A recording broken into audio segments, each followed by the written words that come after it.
सर्वांना सप्रेम जय भीम. जय भीम म्हटल्यावर जय भीम म्हणायची आपली कडवट परंपरा आहे. त्यामुळं सर्वांनी जोरामध्ये जय भीम आवाज येईल. जय भीम जय भीम. हा कडवटपणा आहे ना तुम्हाला सर्वांना 16 तारखेला दाखवायचं आहे की आपल्या समाजाची ताकद काय आहे.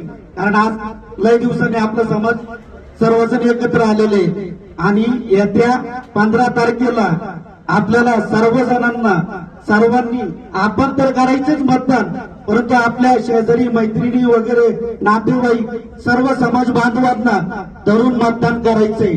आपल्याला या भागातनं इतिहास घडून दाखवायचा आहे.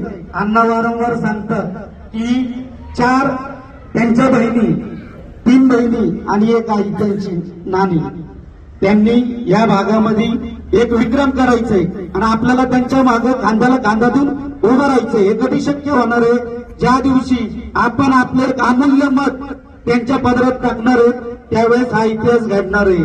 माझ्या सर्व समाज बांधवांना कळकळीची विनंती आहे, तुमचा कडवटपणा निळा 15 तारखेला जागरूक करा आणि दाखवून द्या की आपण काय करू शकतो या भागातनं आणि आपल्या सर्व उमेदवाराला मोठ्या ताकदीने या भागातनं आपण विजय करू असं मी सर्वांना विनंती करतो.